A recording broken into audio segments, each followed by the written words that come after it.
All right, well, we're going to go ahead and get started. I know everyone has a busy day today, I'm sure, with International Women's Day. So I don't want to take too much of everyone's time this morning. Good morning, good evening for our international guests, and happy International Women's Day. My name is Trisha Williams. I'm a Deputy Program Director at the U.S. Energy Association. Today, we're very excited to hear from three women who started energy businesses: Neha Juneja, Kate Steele, and Sharon Yeti. Our acting executive director unfortunately had a schedule change and cannot be here in person, but she did tape a welcome to you all. Jake, if we could play that, please. Hello and welcome. I'm Sheila Hollis. I'm the acting executive director of the United States Energy Association. And I'm happy to say hooray to all the women out there who are listening in. It is International Women's Day, and we are thrilled and delighted to be able to host this meeting today to celebrate women and women in energy in particular. United States Energy Association, for those who may not be familiar with it, we work all over the world in 104 countries over the years. And we also convene and support efforts to educate and inform on vital energy issues of the day. So it's a real pleasure to have you here. It has been a delight to get to know the Women in Energy program. And it's been my honor to work in energy for the last nearly half a century. I'm slightly embarrassed to say. But like the saying used to be, you've come a long way. I won't use the word baby, but we've come a long way. So welcome. It's a pleasure to host you. And we've worked all over the world with women to empower women, to assist women, to bring more opportunity to them. So with that, and on behalf of United States Energy Association, thank you and welcome very much. Thank you, Sheila. I know she is very disappointed to not be here. She had to change her flight, unfortunately, and is literally on a plane right now, but she has always been incredibly supportive of our women in energy activities. And I know she wishes she could be here right now. We are going to hear from our speakers now. We will have a Q&A at the end of the session, so please type your questions in the chat and we will answer them. So our first speaker is Neha Juneja. She is the co-founder of Greenway Appliances, which is India's largest manufacturer and distributor of clean cook stoves. Her work across her enterprises focuses on women and climate positive outcomes. She is an industrial engineer and holds an MBA, and is a recognized social entrepreneur, having been featured on Forbes, BBC, and many other publications. She was also named 2010's Brightest Young Climate Leader by the Hindustan Times and British Council. Neha? Yes, Trisha, thank you so much. And I'm just thinking about it, and this is actually the first time I'm talking about my story in entrepreneurship, energy. Etc. It's been 12 years. It's always telling the company's story, but never my own story. So I'm just trying to reboot, how I talk about introducing Greenway and otherwise. I'll share a little. I'm born and brought up in India. I studied industrial engineering because I wanted to study mechanical engineering, and subsequently went on to do an MBA. I have never had a job. I started up right out of college. This is a little before the financial crisis of 2008, where I had started a fintech business, which was helping small investors in India trade in certain futures and options types of instruments. So it was very different from energy, clean cook stoves, or anything to do with that.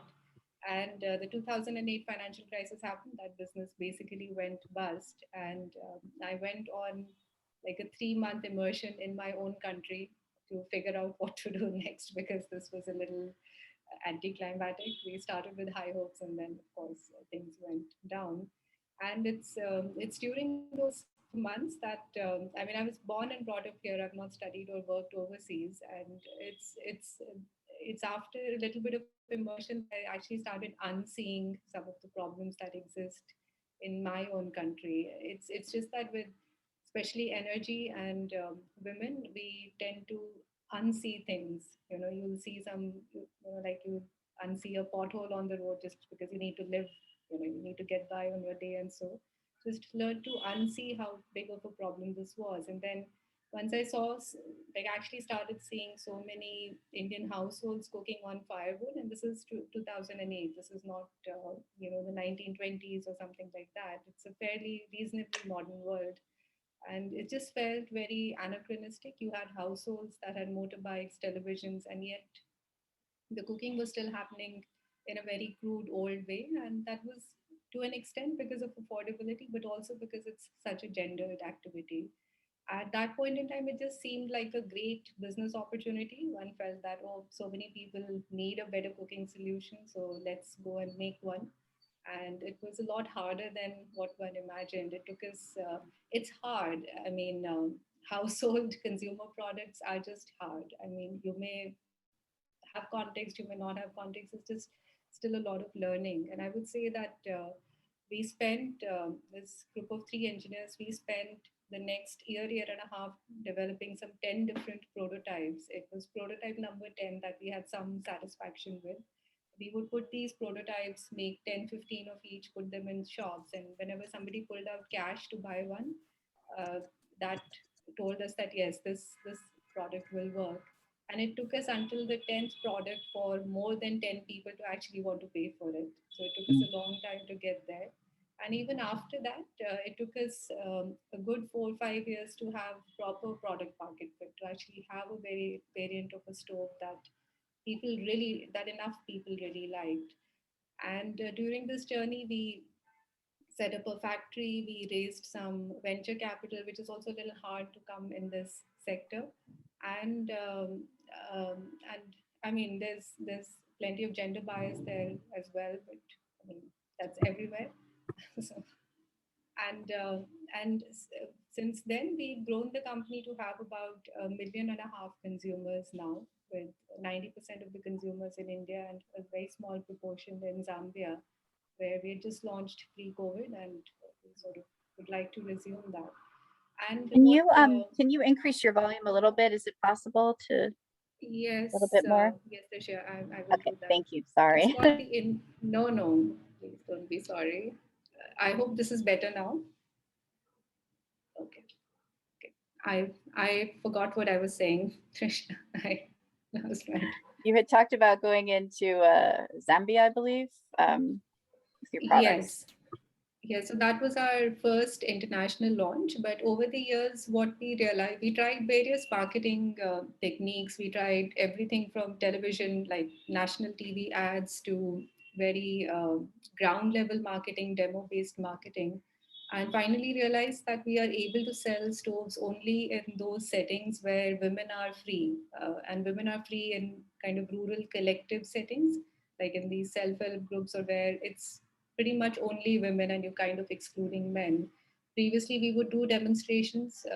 You would have some men attend them, and I'm nothing against men, but because most men, at least in our context, have not cooked, they would just have suggestions on how to sell better, how to make a better product, how to whatever else, but not actually have the wherewithal to make the decision to buy a better stove. So, which is why we started excluding men and started making it only women only events. And this also led us to have a lot many more women saleswomen over the years. So we then have subsequently started financing consumers through these saleswomen as well. And of our total sales, we financed almost 600,000 stoves over the years. And that's when I just had another kind of hole in my heart to see that women, it's not easy for women to access any type of financing, any type of loan.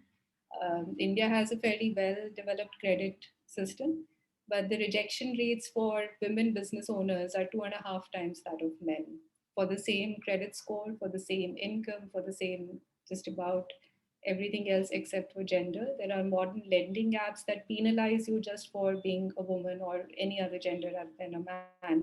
And just considering that, a couple of years ago, within the Greenway Group, we also set up another entity that does financing. It's called India P2P. So we source loans from women borrowers, and women are better borrowers, better credit scores, better all of that.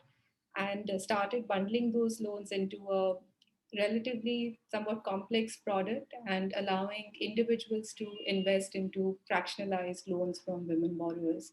And that just gives me a little bit of satisfaction that there was just this huge need, which I kind of witnessed for the last 10 years, that just because we are women, you just get rejected. There would be bankers that would come and tell, some of our saleswomen distributors that why don't you apply in your husband's name? The husband has nothing to do with what she's doing. Why should she have to do that? And those kinds of things would happen. So with this kind of new venture, the idea is to kind of also, um, I'm sorry, I don't know the right English word for it, but to make good of these deficiencies. I'm not able to find the correct English word for it, but I will stop there. I'm not sure how much time I took, but I will stop there for now. Thank you. Okay, thank you. Next, we're going to hear from Kate Steele. She is the co-founder and CEO of Nithio, a startup focused on financing energy access in Africa. Previously, she was the director of the energy office in Power Africa, in the US government-led partnership to double electricity access in sub-Saharan Africa. Before joining USAID, she focused on renewable energy and energy access investments in Africa and South Asia at Google, and worked on grid and off-grid energy access in Africa and South Asia, including managing Lighting Africa at the World Bank. Kate, if you could tell us a little bit about your experience starting a business. Sure, thanks. And thanks to USEA for hosting this event and allowing Nithio to participate. It's funny hearing my bio, it's all large institutions, so it may seem a bit funny that I'm now at a startup or small company.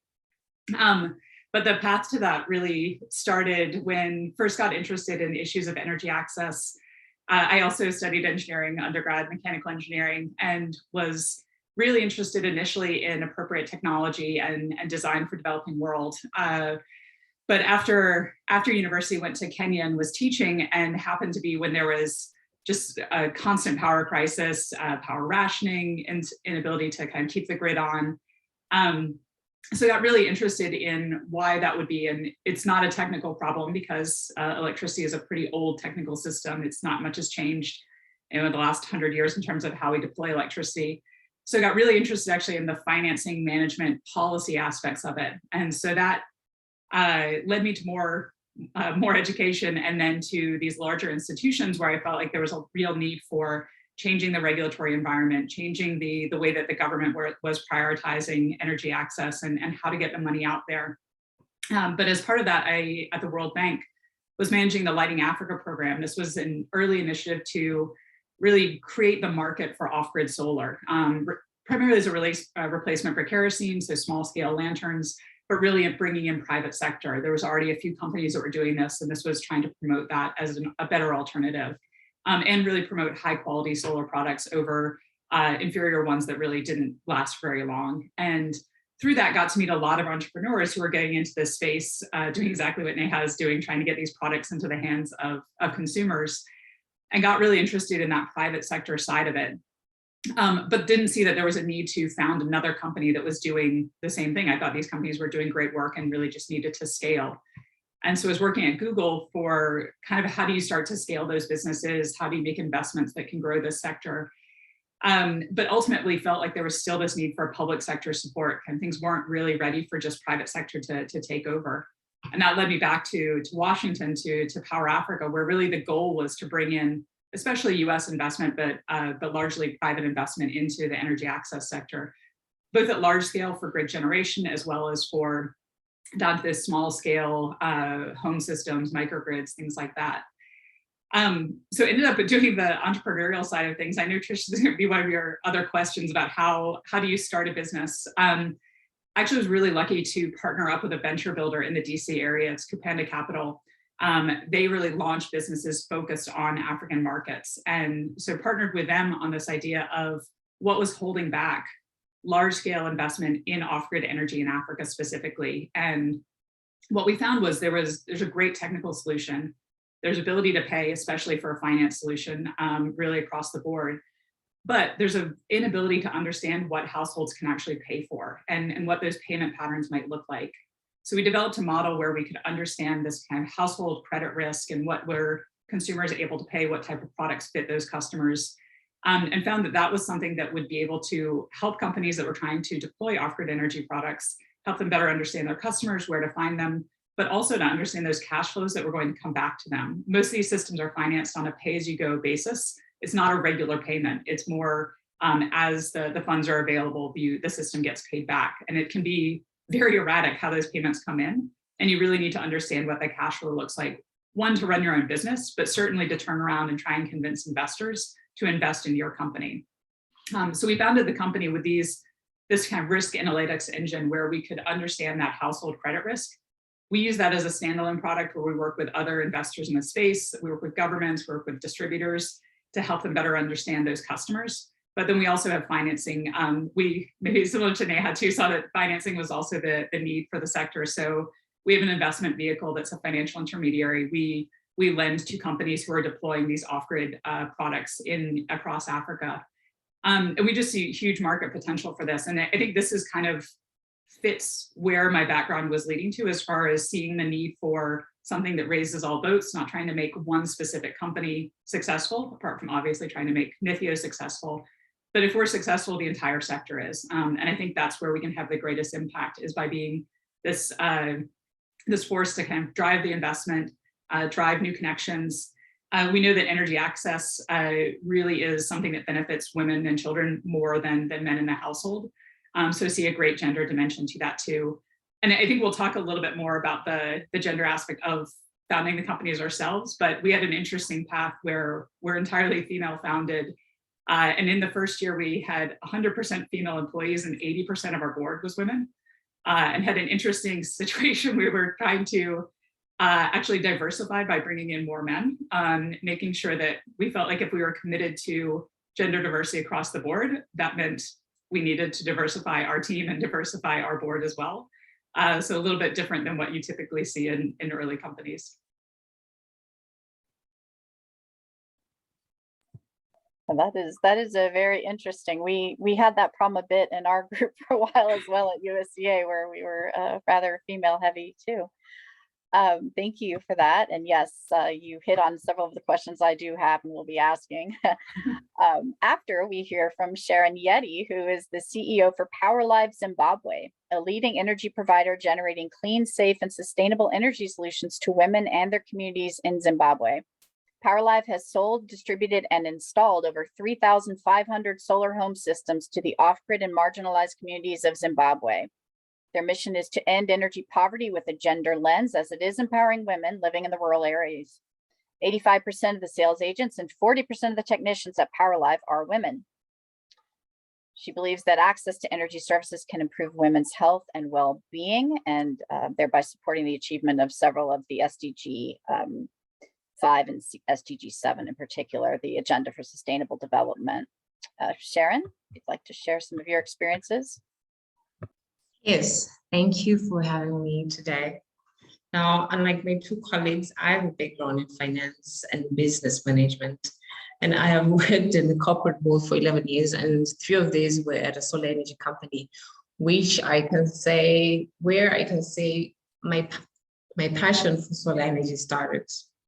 Now, like you already mentioned, PowerLive Zimbabwe is a social enterprise. We sell, distribute, and install solar energy systems on a pay-as-you-go model to the rural and off-grid areas of Zimbabwe through our strategically placed rural women sales agents. We started off by selling solar home systems and expanded to solar energy systems for productive use in 2020 when we received funding from EEP Africa. 85% of our sales agents are women and 40% are installers. Our business model is centered on women as a major player for household productivity and livelihood. This is informed by our own understanding of the roles that women have always played in our African communities. Our idea of women empowerment is to increase the participation of women in the value chain process because we believe they are affected the most by energy poverty.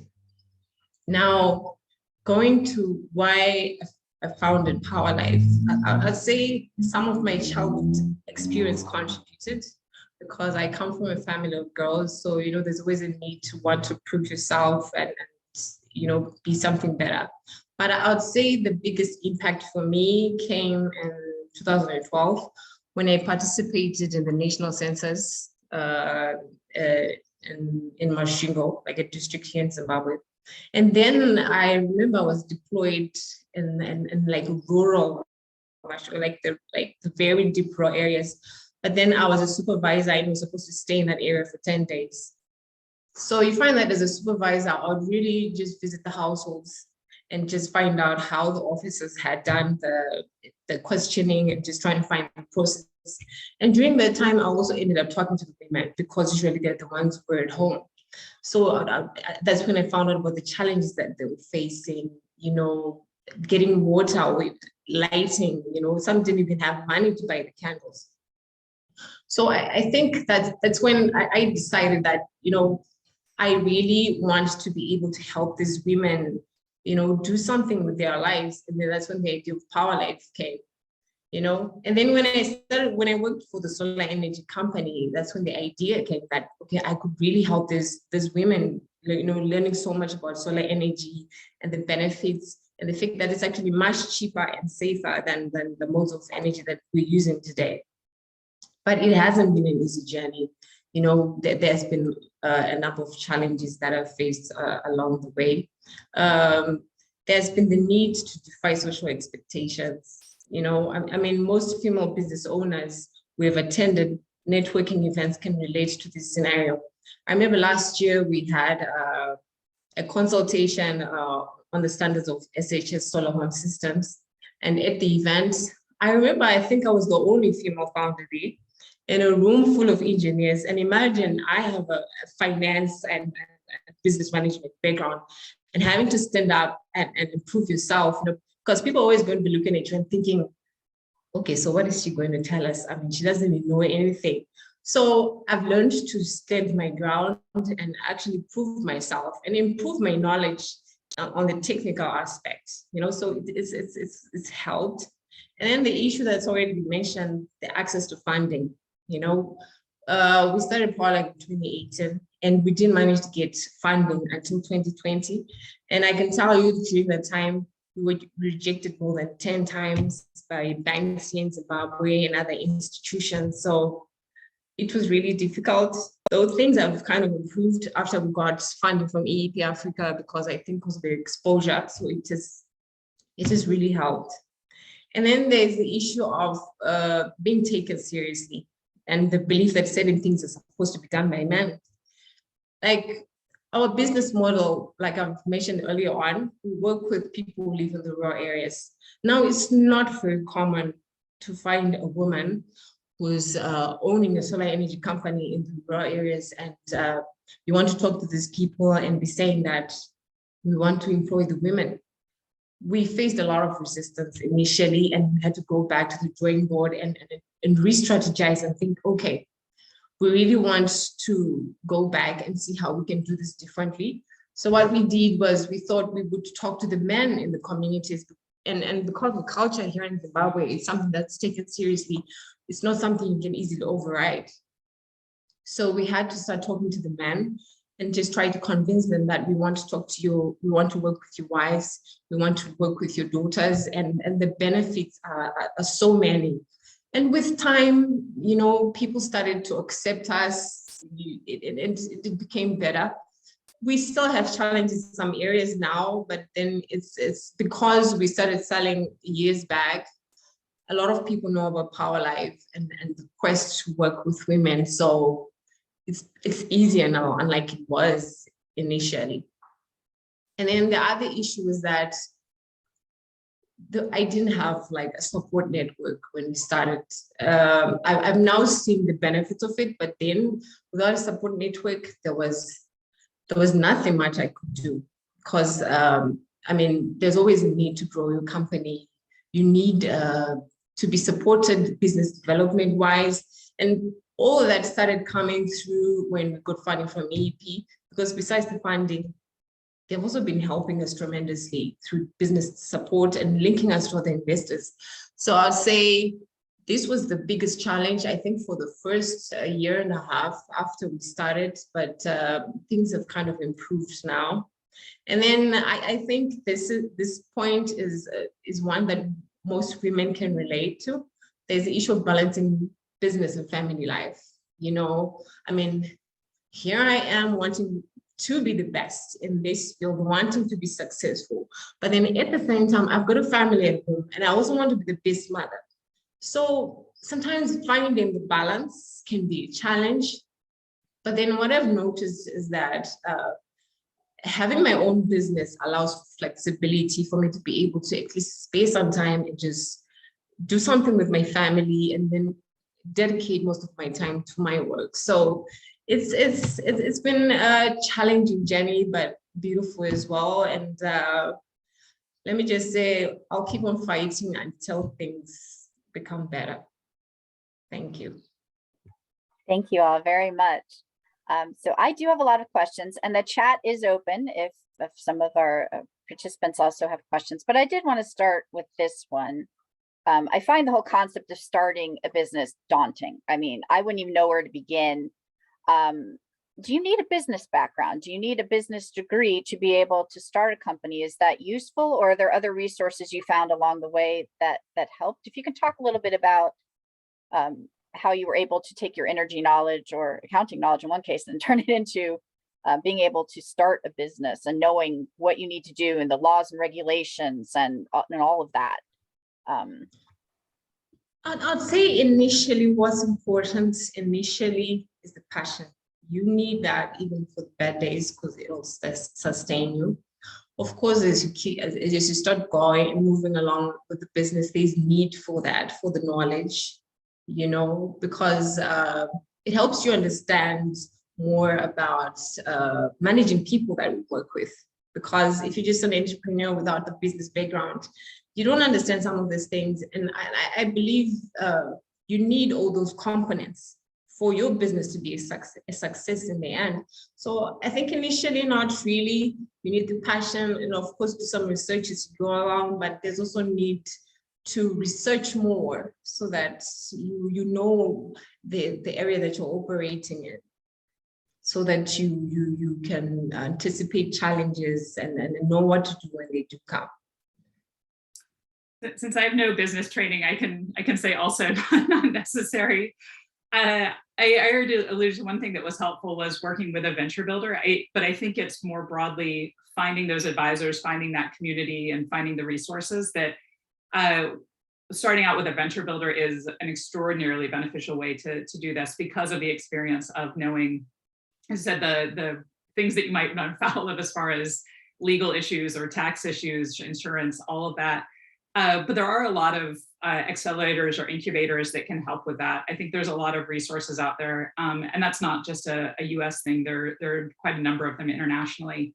But then also just finding advisors. I happen to have gone to university programs and for graduate school that were extremely entrepreneurial. And so I know a lot of people who started companies, and I think that lowers the barrier to entry if you just have some experience of, well, they did it, I can probably figure this out as well, or being able to learn from their experience too. And I think there's so much interconnectedness now amongst the business community and people who are launching new companies that you just have to find those people and be really unapologetic about asking for help. I think that's the hardest thing, is if you don't admit what you don't know.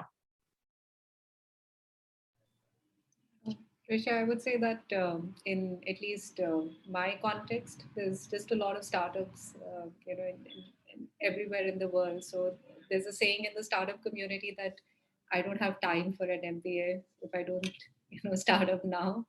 I mean, I may not know everything, but time is kind of more important. I think, like as Kate was saying, just having the right advisors or talking to the right set of people makes a very big difference. And I actually regret not having had that when we started early on, what we were building is a social enterprise. And I think I heard the term social enterprise for the first time almost 2 years into Greenway, when we kind of landed up at a conference, and yeah, there was this term. And up until that point, there was just some confusion that what exactly are we trying to do? So I think just having the right conversations is important. The degree maybe, not so much. Any Degrees are tips more important to jobs. So. Any tips on where you find these right people to talk to? Were you going to the chambers of commerce meetings, or are these just people you found through a network? How did you find these right people to talk to and get this information from? Since I have my mic on, I'll just go first. I think the most that I've learned is from fellow entrepreneurs. So I think if Kate, Sharon, and I were if we were in the same room, we would have had a full business reboot, rehash by the time the conversation would have ended. But I think that's peer learning, especially in the energy sector, because you, frankly speaking, don't have too many business plus energy experts out there, and especially those who have worked in the emerging markets. I think just peer learning is super critical. Yeah, I would agree. I think just whether it's through your educational networks or through identifying people online, there's a lot of kind of people who are looking for funding, people who are looking for business partners. I mean, I think it makes it much easier to connect with people now and actually find those resources. To be honest, it did not occur to me to go to a chamber of commerce or to any sort of formal institution. It would have been just through networks, and even just going to events. There's plenty of events out there for new entrepreneurs and things like that. I would agree with what Kate has said. You meet most of these people through events that you attend probably during the year, and that's how you start networking and learning a lot. So yeah.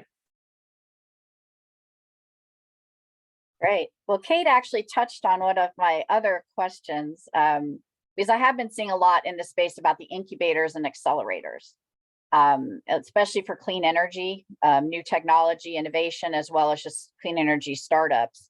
Have any of you had any experience with those? And especially in the case of Zimbabwe and India, I know there are a lot popping up in the US. Do you have those incubators there?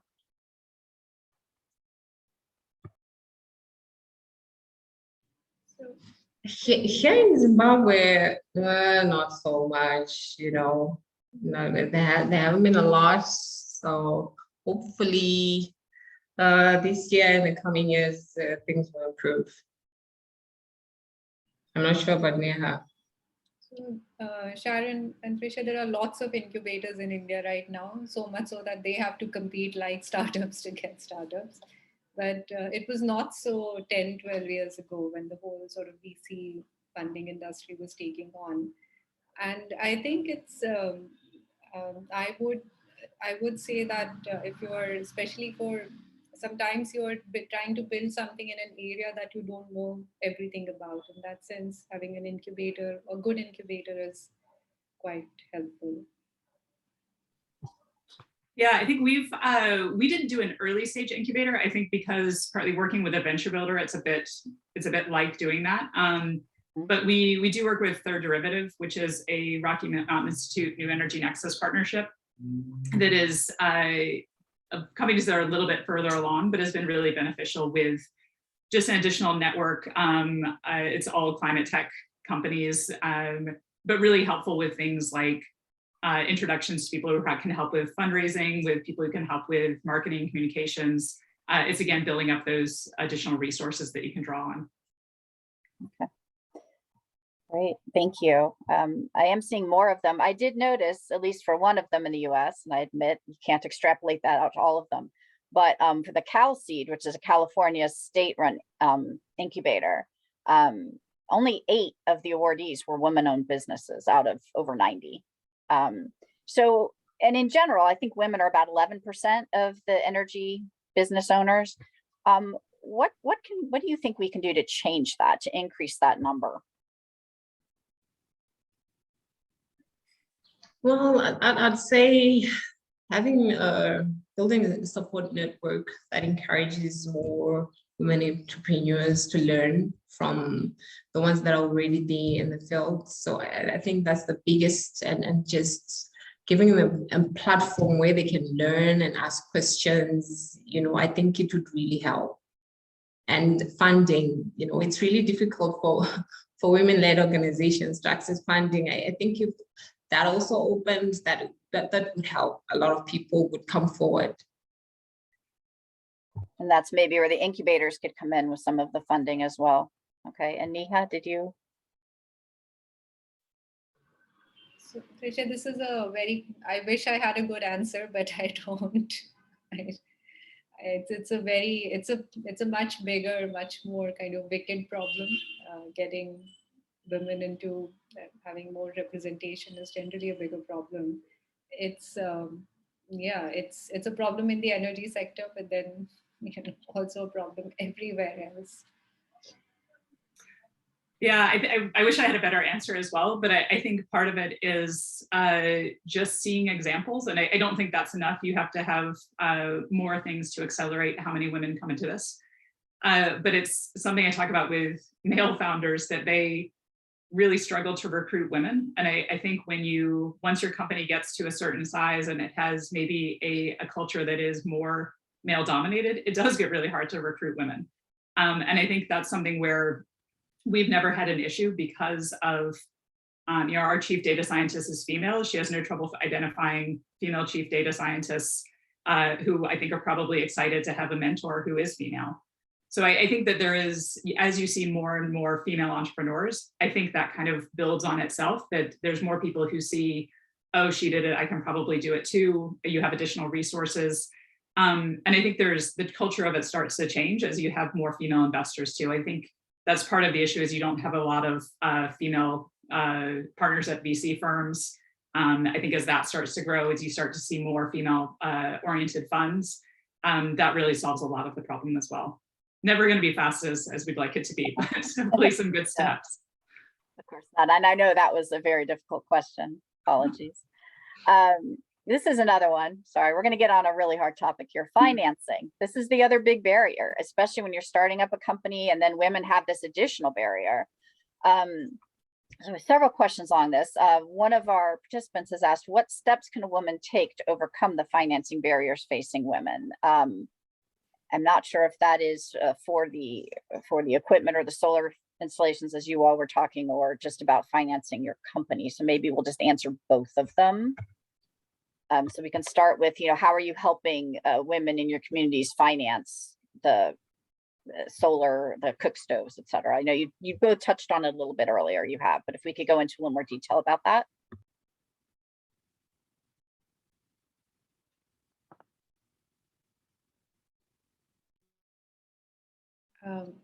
Trisha, I'll go first. So I don't have an answer to what women can do to access finance better, because I think that bias or that problem is coming from the other side. Women really don't need. There's no deficit in women to be able to access finance. It's the biases, or I would say straightforward stupidity, because women are better at managing money. I mean, there's tons of data to support that it's not even like a debatable thing anymore. So I think there are lots of lapses there. Now I've had 10 long years of frustration as to getting credit for myself, credit as in loans for Greenway, and also getting debt or credit for our distributors, especially if they happen to be women. And we've seen that women sell better. At least cook stoves in the Indian context, women just sell them better. It's as simple as that. Which is why I've had to, and there's just so much institutional bias in this, that I had to set up another company where we are not taking money from any institution to fund women borrowers. We are going direct to the public and creating an instrument out of that, because I just had this really long-term frustration to not have to deal with any institution. And then they say, oh, women don't have collateral, women don't have, you tell them women have credit scores, like at least in our context, women have like CIBIL or an experience score, and yet they don't get funded. because you need the no objection certificate from the husband, you need this, that, and just had to set up a new institution, which I hope to scale to solve that problem. But I would say that there are lots of financial literacy programs, especially for rural women, which are helpful, but even they are not enough to overcome this barrier, which I think if we really want to, again, don't have great ideas, we just have to call it out for what it is. Very, very, very strong and wrong bias.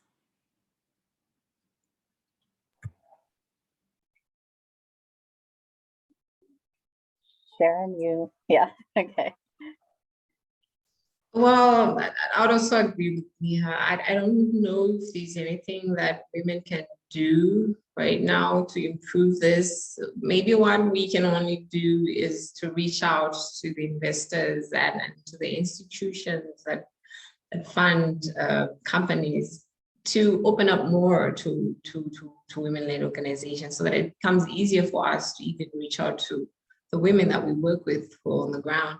So for now, I don't know if there's anything we can do, and just I guess just hope that things will improve, since there's more focus now on supporting women and helping them. So we're hoping things will improve. I can maybe comment just on the fundraising for the companies that are getting financing for your company. I think being in the US, there is a benefit of a lot of investors realize they're underweighted on female founders, and are actually, that is seen as a benefit that they can say they're working with female founders. So I think there is some help there. And I think also just trying to see it as an advantage. That I remember when I was in grad school, I went to a power engineering conference that I think there were 1,500 attendees, and I was in maybe 20 women at the entire conference. But I spoke on a panel, and then I had made a comment during one of the sessions, and for the next several days had multiple people like coming up to me and asking questions, and I realized I was very identifiable as one of the only women that was there. And just seeing that as you instantly become much more memorable, and you're given more of a platform because you are one of the only women in the room. So I think that it can be an advantage, it can be a differentiator if we think of it that way. Okay. That is a good point. I remember those days as well, when I'd go to industry events and it was almost all men, and older men at that. It really has changed, especially I've noticed as the renewable energy has become more important. We've seen more and more women and young people coming into the energy sector. Hitting a bit more on the financing, because this is another, when I think about starting a company, where do you get the money from? Can you talk a little bit about how you financed the beginning of your companies? Was it self-financed? I know, Kate, you mentioned you were working with a venture capitalist. How did you get the funding to start it? Well, it was for me, it was self-financing, because we started small, and we went to the rural communities and just started. It wasn't easy. Like I said earlier on, that what we faced was resistance, because, in the villages, people were suspicious and thinking, where are these women coming from? What they want from us? So it was even very difficult to just sell one solar home system. And when we eventually managed to get people to accept us, it became easier. So it was mostly from the co-founders' pockets. It was self-financing until we received funding from EEP Africa. Before that, we just getting rejected, so it was, but it was self-financing.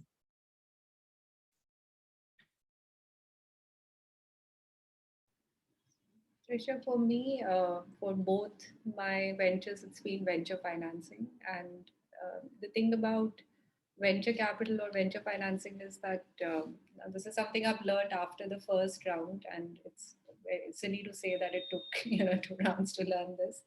But businesses designed for venture finance are very fundamentally different in design. And what I realized after the first round of funding in Greenway is that maybe it wasn't a business designed for venture finance. It's a very brick and mortar, fundamentally profitable business with good unit economics, and it might have just been wiser to, run it with debt instead of taking equity, which is kind of more complicated to take, has long-term complications, all of that. But then we were not getting debt. So, so you just, you just get the money, whichever way it comes. And for a lot of entrepreneurs, especially in the energy sector, which I would say is quite underfinanced with all forms of capital, you kind of don't have choice in terms of the right type of capital, because most of the times you don't have capital. Nothing to add other than so much respect for Sharon, who bootstrapped this. That's a tough road. Yes, that is extremely difficult. We have another question from our participants. I noticed the same social enterprises getting funded by multiple investors. Do you think social enterprises, particularly those based in developing countries, face challenges in getting visibility with investors? Yes, they definitely do. Like I said before, we got funding from EP Africa. I think we got rejected more than 10 times, but surprisingly for the EP Africa, I think I came up top. I was the only one chosen, like in Zimbabwe. So yeah, there's a lot of issues with visibility, because investors, they don't know who you are, what have you done. They want to see milestones that you've covered.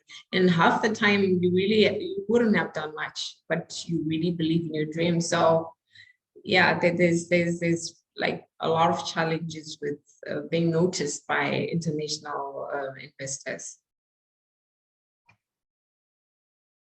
Yeah, I think for us, we found we can get the visibility, but then we're in a market that not all investors we talk to are looking to get into, that we're very niche in terms of, not if you think of it as the fintech credit scoring side of it. I think that's very understandable.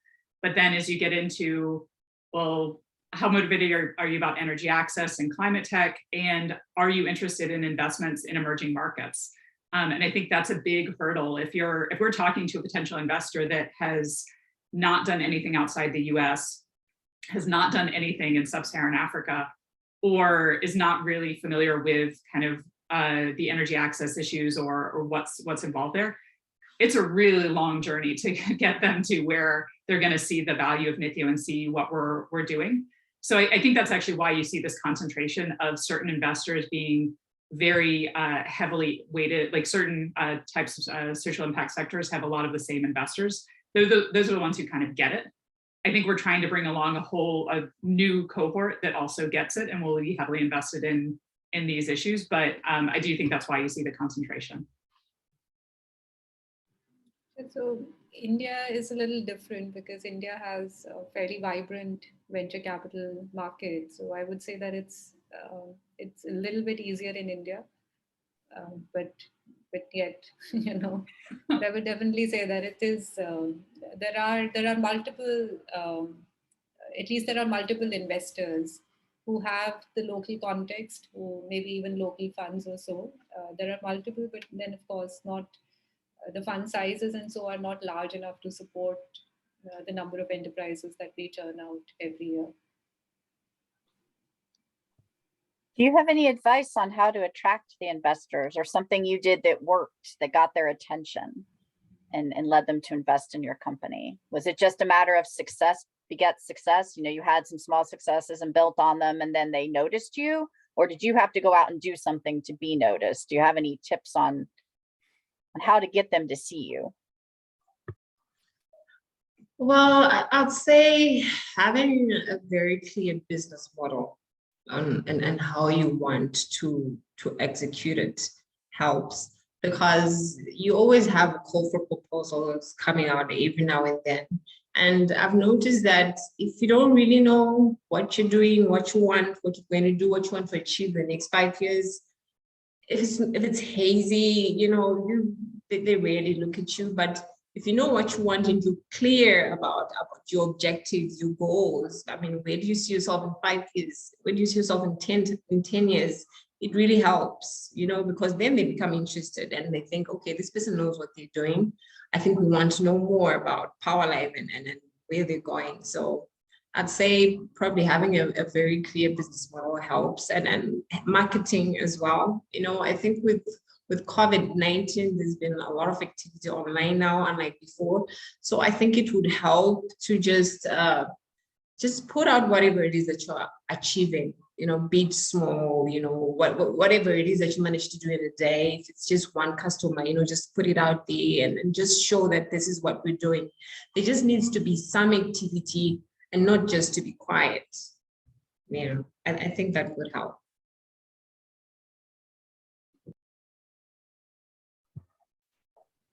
Yeah, I think that's very true. I heard an investor once say that across his entire portfolio, the one thing that was consistent for his best performing companies was that they were female led. And the reason was because they underpromised and over delivered.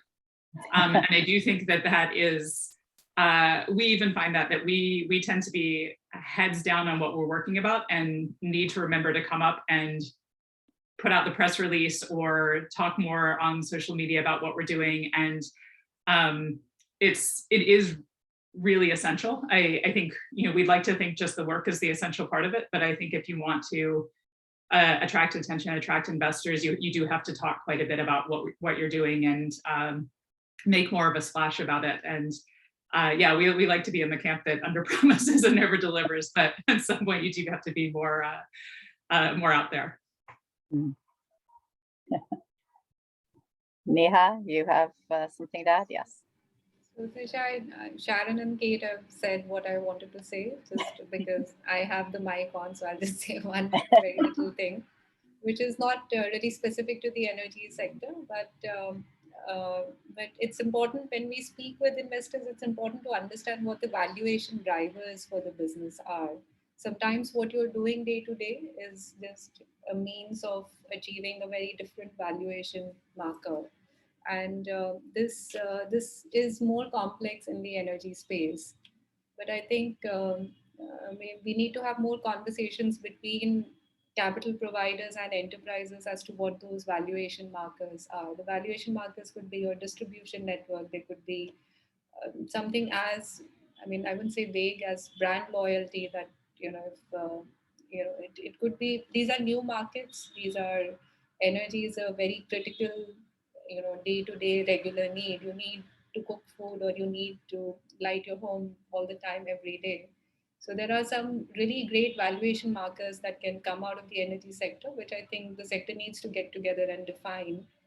If those are defined, it will become a lot easier for enterprises to raise money. They're saying that this is a network size, or this is the sort of consumption frequency, or whatever it might be. Thank you. So kind of piggybacking onto that, because obviously financing, as you expand your company, you're going to need more financing. Did you have any growing pains, like literally as you tried to expand your company, or any challenges in doing that? I'd say not really. We were quite fortunate. We signed our contract with the EP Africa early 2020.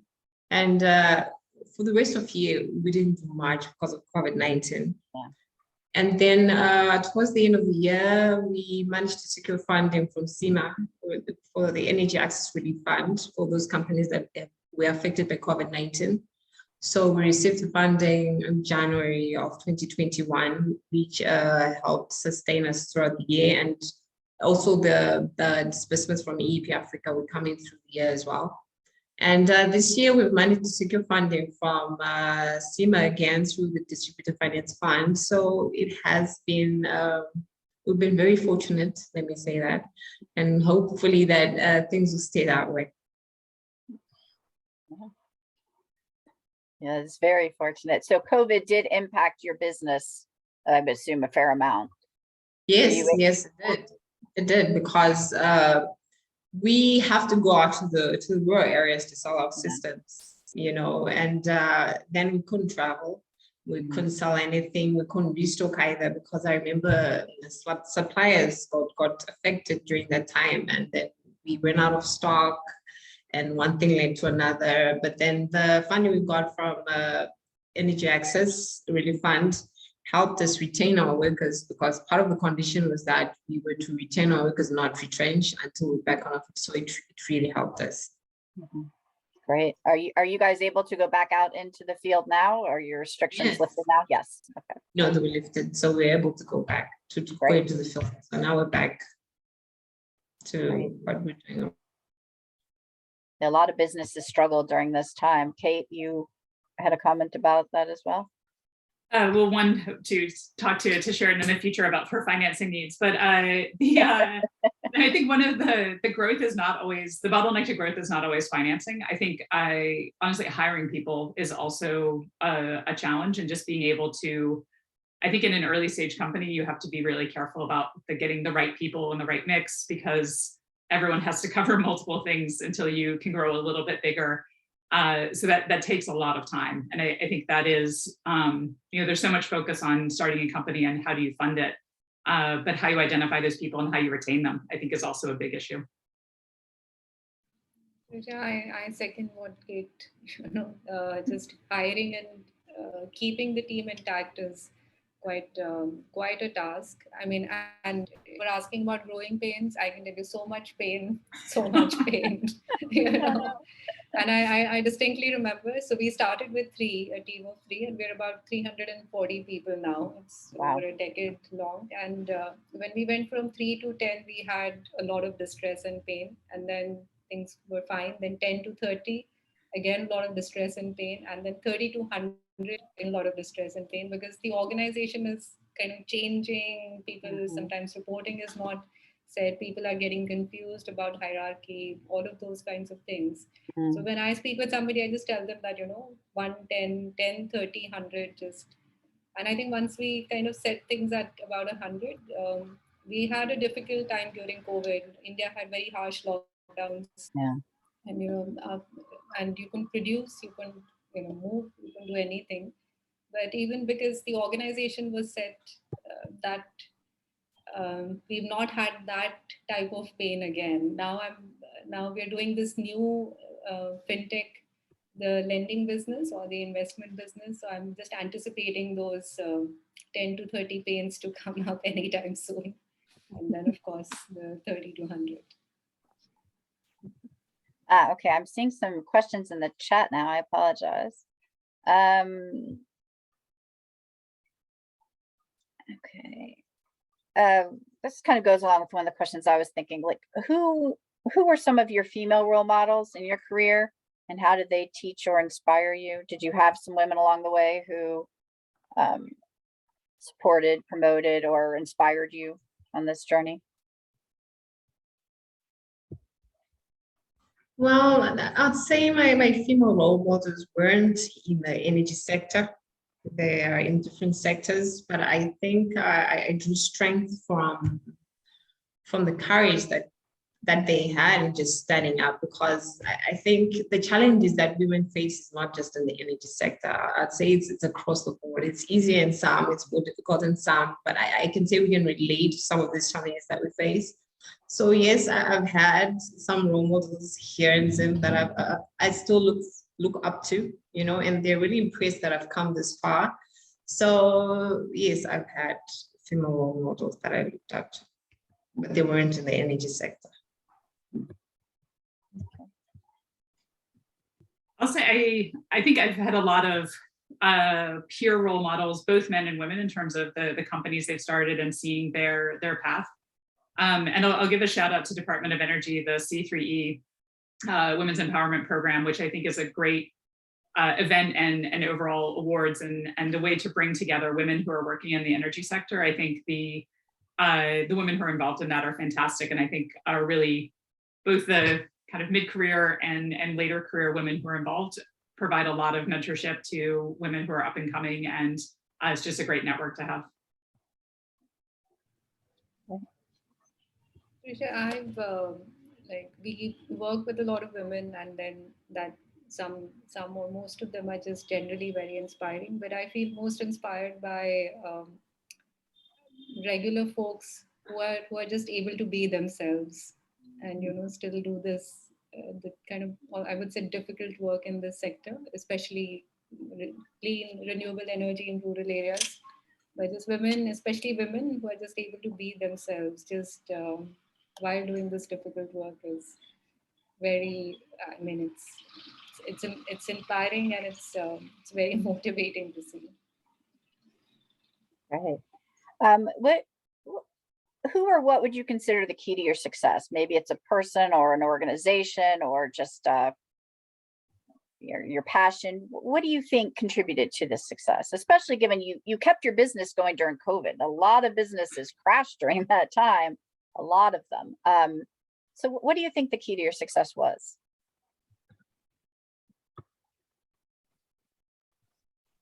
I'd say when we started, things were difficult, but I think staying true to who you are and always knowing what you want to achieve, helps you get through the really tough days. Because yeah, I had plenty of those when we started. I think the first 6 months, it was really stressful. So I think, and also getting the right people on your team helps, because at the moment you just get people who don't share the same vision with you, you're the only one on this bus. So I think it helps that you have people who share your vision and who also want to achieve the same. So I think that has helped during the difficult times. I actually thought some of the guys who recruited were going to leave because, there was no, things weren't showing up, but then they stayed with me, and we're still with them right now, and they still believe in the vision that we have for Power Life. So I say that has really helped to be successful and to be where we are right now. And hopefully in the next 5 years will be much, much better. Great.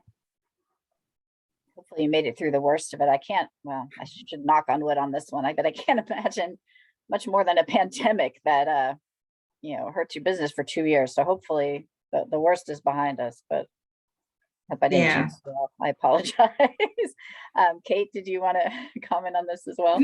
Yeah, it's actually my first reaction to your comment was, are we successful yet? I'm not sure we're successful yet, because I think we're always trying to build more. And I was interviewing someone yesterday who asked kind of what's still needed. And I listed off 10 things. And I said, if you ask me in 5 years, I think I'll still list off 10 things. I think we're always trying to grow. We're always trying to do more. We're tackling an absolutely enormous problem where the consequences of not achieving success are real people who don't have access to even basic electricity. So I don't think there'll be a moment where I feel like we're successful, we're done, that's it. I think it's always pushing for more.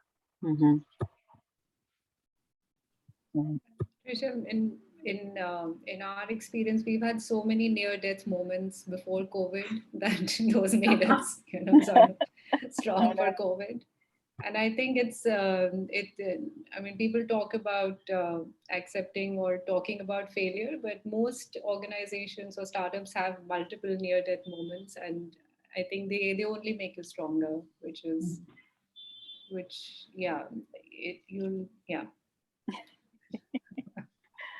Well, I'm glad you all made it through this. So kind of along those lines as well, when we were talking about support and maybe what helped you through it, was there a support network? Have you been involved in women's organizations or mentoring or some sort of support network that has helped you through this experience of owning your business and perhaps getting through COVID, for that matter? Were there some groups or women's groups or mentoring groups that assisted you, or is that a need? Or do you see a need for that? I guess I should also ask, because I know we had talked earlier about that we do need a better support system for women entrepreneurs. So did you have that? Did you have some mentors, or no? Was there anybody who helped you along the way? I've had a mentor, but who's not female. I've had the opportunity of getting some advice from William Ponella from Zone for Energy, and that's really helped. I haven't had an opportunity to be part of a women group, that would mentor. But I've been part of like some groups that are not women, exactly women focused, but just general, like Sid Stars.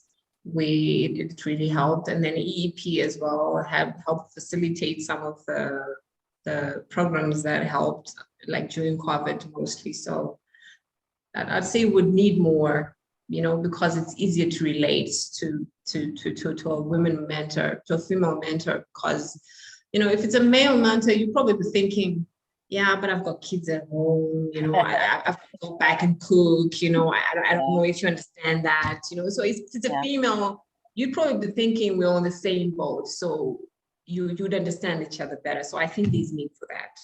Right. And especially, I don't know if your kids were at home and the schools were closed, but mine were.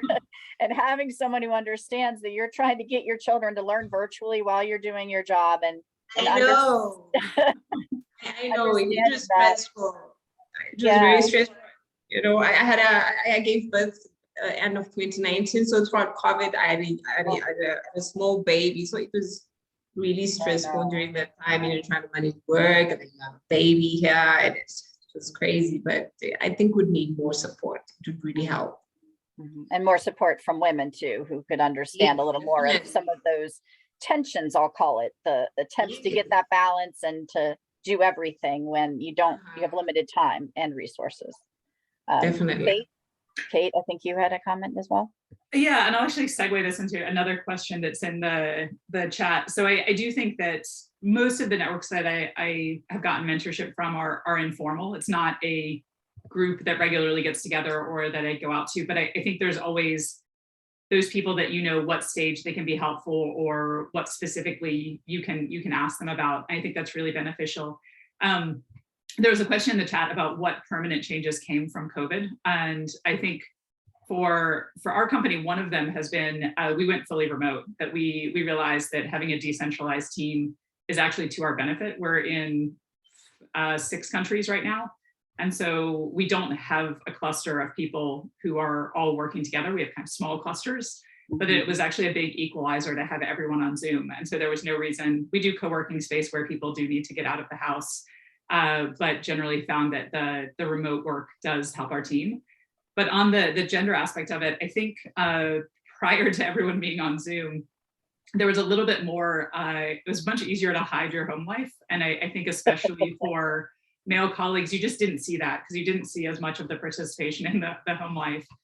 And I feel like the curtain has a bit been lifted, that we have pretty equally on our team, male and female colleagues who have children who are running off on camera or who you can hear in the background, or I do think that has become a little bit more balanced. I don't know that the home life has become more balanced, but I think the fact that you see it a bit more and there's less of that kind of pretending there isn't that home life there. And I do think that that's something that is actually really beneficial to women because I think women couldn't hide it before, whereas a lot of men could. And COVID kind of brought it out in the open. And I hope that's something that does continue, that acknowledgement of everyone's balancing. Yeah, absolutely. I definitely had children in the background a few times when I was not muted. It was unfortunate, but yeah, definitely people see more of your home life now. And I think it is important for employers to recognize that we do have other balls in the air, so to speak, that we can't drop either. My kids are determined to be fed. Snacks were a huge issue. Neha, did you have a comment as well on this? Nothing that Kate and Sharon haven't covered. Trisha. Okay, I have another question here in the questions. It sounds like your organizations have an unusually high percentage of women. If that's the case, what non-traditional practices have you implemented into your organization that are more family friendly or support women's advancement, etc.? Or have you adopted any non-traditional practices into how you run your organization? Sort of a combined there. Is there anything you do a little differently because you're female owned? Do you have any practices that are perhaps more female friendly than others may have? Well, I will say we have any practices that we do differently because we have more women, but I'd say that most of my staff right now, they don't have children yet. But I would say that if we get to that stage where there are more children, obviously would need to adjust to that and be able to accommodate that, because I know the pressures that come with having children, and you know, to be able to support my staff, I would obviously have to come up with ways to support them, probably, you know, considering breastfeeding hours, or probably just having a necessary at work so that, you know, you can be able to work knowing your child is safe, for those who don't have baby minders at home. So I think probably in the future, but for at the moment, no, not really. Yeah, I don't think that we have anything that is specific. I mean, we have parental leave. I think we offer a lot of flexibility. Because we're across so many time zones, it's really impossible for us to have standard working hours anyway. But I think we are able to offer everyone the flexibility of, you know what your work is, get it done. If it happens to be at odd hours because you're managing something with a family, that's fine, but it's not something we're explicit about in terms of benefiting women. I do think we have ended up a very family-friendly company. We have a pretty small team, and within the next few months, we'll have our, I think, 7th child in our relatively young company life. So we have had to offer a lot of flexibility and making sure that that's something that is kind of core to what we're doing. Mm-hmm. Neha, anything to add? Yeah. So I do want to be a little upfront here and say that compared to Indian enterprises, our gender ratio is only slightly better. So we don't have a high proportion of women. It's been, I mean, we're trying to correct it. I remember when we became 30 people, and I remember taking a team picture when we hit 30 staff members. I was the only woman, and that picture really hit me. You know, what are we doing? What are we doing here? So I remember that phase of the journey, and subsequently things have gotten better, not necessarily because of any new policy feature or otherwise, but there is one thing that which has nothing to do with men or women, but that I think has worked well for us, especially in the 30 to 100 journey, is allowing people to change roles within the organization. So we've had we have to be in the same place because we do manufacturing, we do, you know, field ops, and, you know, all of that. Especially manufacturing, you cannot really digitize it, or there's very little you can do with it. But there are a lot of team members who just feel that they need to do something different for some time at least. So there are team members who've graduated from or moved from doing manufacturing to sales. There are some who've come from sales to operations, and just allowing people that flexibility is great, but that flexibility can be allowed only after you reach a certain minimum number of people. Otherwise, it's, you know, then you're playing tic-tac-toe, just moving from Do you have any training programs for that? Because some of those switches sound like they are very different. So you have training programs that help them with that switch? Okay. Yes, which has training programs, and also like adjustment period, because you need to, it's a new way of doing things. For example, the factory is 6 days a week, sales are 5 days a week, but it's not Monday to Friday, it's just a random set of 5 days every week kind of a thing. So many things need adjustment, but you're able to do that departmentization only once you're 60, 70, 80 people or so. Okay. So we're going to go back to funding and business models for a minute, because I have a question here in the chat. It sounded like what you said was having a clear business model will increase your access to funding or better funding. Is that correct? And do you know about organizations that advise and how to build these business models? Or how did you do that? Well, having a clear business model makes it easier for the investor to understand where you are, or where you've been, where you are, and where you're going. You know, the questions become few, and when the questions are few, the better. You know, because it means what you have on paper is actually understandable. And when we started, our business model wasn't just perfect. You know, if we've done a lot of working on it to perfect it, you know, like I said, when we got funding from EEP Africa, that's when we really started getting help with the business model, you know, and it wasn't just through EEP Africa. Even when we went through the mentoring session with Seed Stars for 3 months, we were mainly working on the business model. So yes, there are programs that are rolled out every now and then where you have institutions offering to help working on probably business development and business model in any other areas that you feel need perfecting. So I'd say we haven't gotten to a point where you can say it's perfect, because I mean, you can always engage in another investor and then they always come up with something. So it's a matter of just like working on it constantly to make sure that it's clear for everyone and everyone understands what it is that we're working on. Mhm. Okay. Anyone else want to comment on that one? Or you have any other organizations that helped you with your business model that you'd like to share? No? Okay, so we're backtracking a little bit. We have a bunch of questions that just came in here. We want to return briefly to the post-COVID question. Does anyone else have any COVID-driven changes that occurred that you think are going to be permanent?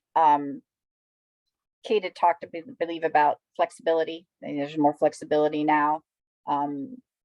Obviously, there's been a work from home component. Is that going to continue, do you think, for your companies, or is there something else that changed, perhaps, Sharon, in the way that you do the field visits, or something that you think will be permanent because of COVID? What happened post-COVID for us was that before that, we never really used to have a lot of distribution points. We are sales agents. We do have, but there weren't a lot. Our sales agents could be able to restock and then go back to their villages or communities. Most of them would probably come and get stock from Harare or the main distribution center in that region. So what we've done now is we've worked on increasing our distribution centers, you know, whether there's COVID or not, so that in the case that we do have another pandemic, we don't have cases where sales agents have run out of stock. They can easily just go to a distribution point within their area and be able to stock up. And then the other issue was that doing our marketing online. Before COVID, there wasn't much activity online for us. I think our focus was mostly just traveling to the rural areas and doing pitches to the customers and just doing the sales, because we thought, no, our customers don't have phones. We can't really be doing our marketing online. But then COVID helped us change the narrative. And now we're mostly doing our marketing online, and even like in person when we travel to the rural areas. It has helped a lot, because what we've noticed is that some of those people who live in the rural areas have got sons and daughters who live in the towns that actually buy the systems for them. So what we've noticed is that it's not just about focusing on the people who are living in the rural areas, but in the urban areas as well, because we've had a lot of people wanting to buy systems for their relatives. So, and then also working from home, I think it has also forced us to be flexible in terms of having people working at home and then just making sure that everyone is productive. So it then becomes possible that now that we have distribution centers and sales are going on well, and then people are working at home. Initially, there was just a lot of confusion, because then you're thinking, so what's going to happen now? I mean, you can't even go to rural areas anymore. I mean, this is the end. But then you adapt, and then you change, and then you learn, and then you keep going. Great. Thank you. Neha, any changes in your company you think will last because of COVID? Yes, so like Sharon said, so we've also had to restructure some of our distribution operations, because we had just unnecessary inventory sitting in one part. And so we kind of rejigged how our warehouses are set up because of COVID.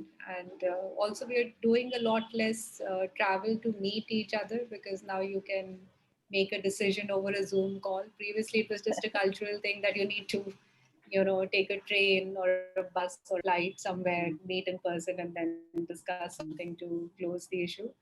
Fortunately, that's not happening. So that is definitely a positive change. But having said so, we are back in our offices. Given, yeah, we've not been able to go fully remote, but we're definitely more flexible in terms of doing some work from home and some. I think initially everybody wanted to come back to work because people had been home for 2 years. So that, yeah, but now like it's kind of a rebalance is happening again, Yeah. which I think is overall much, much better for productivity. Mhm. Kate, any other changes for you besides the increased flexibility? No, I think that's the main one. I think, but I'll just add to what Neha said about the lack of travel. I think there was this feeling previously that you had to get on a flight and you had to see someone face to face, and it's a lot of wasted effort to for something that can be done by Zoom. And I think again, where Zoom has been an equalizer across our team, I think for things like participation in conferences, where it's quite expensive for early stage companies. I think we've seen that really driving a lot more participation from people who might not have otherwise been able to travel or get a visa or attend some of these events. I think there has to be a balance because I don't think you develop those close networks without some in-person time. But I think, and again, that gets back to managing family life as well. Not having to be on the road all the time is a great benefit. Yeah, definitely is. So last question to kind of close this. Unfortunately, we are near the end of our time.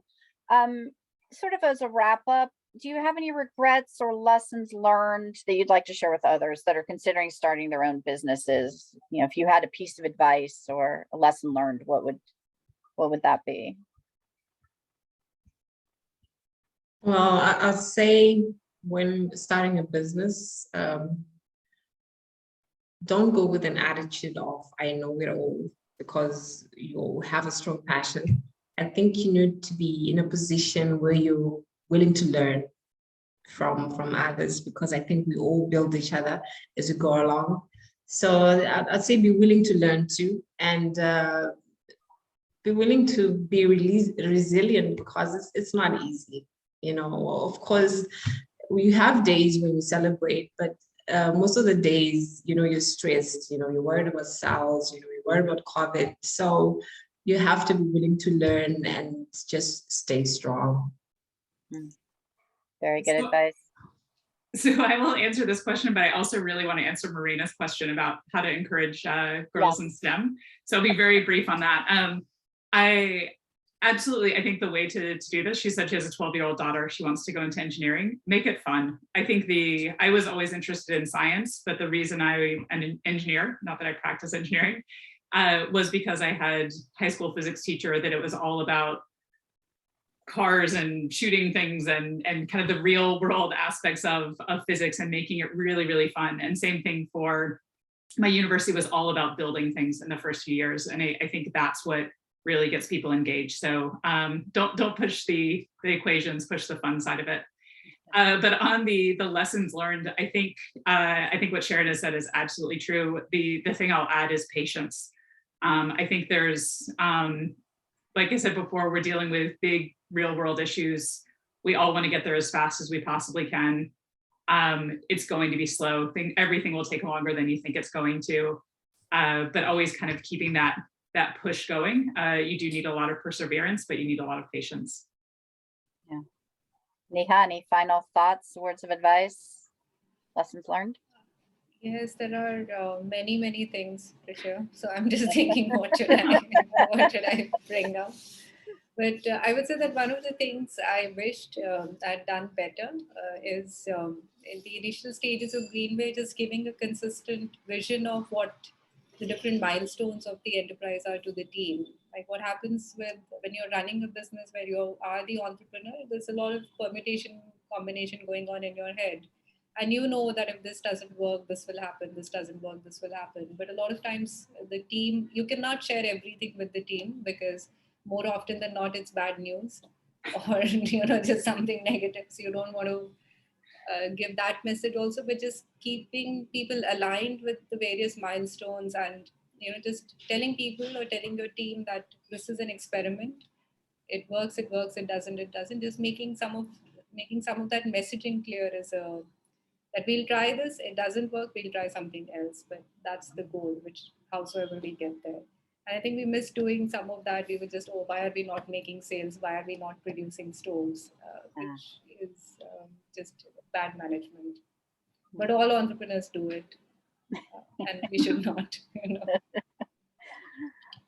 Well, thank you all so much for your insight and your stories. I see already somebody's mentioned you have inspired them, which is exactly what we had hoped. We do want to inspire more women to both go into STEM, or STEAM, I guess it's called now, and to get into engineering, into energy, and also to start these businesses. I think it is important that we have representation, and the more we can highlight women like you and show the role models, hopefully that will inspire others to follow you. So thank you once again for your time. Thanks to everyone who had participated and the wonderful questions. And we will have this posted on our website for other people to watch later. So once again, thank you very much, and happy International Women's Day.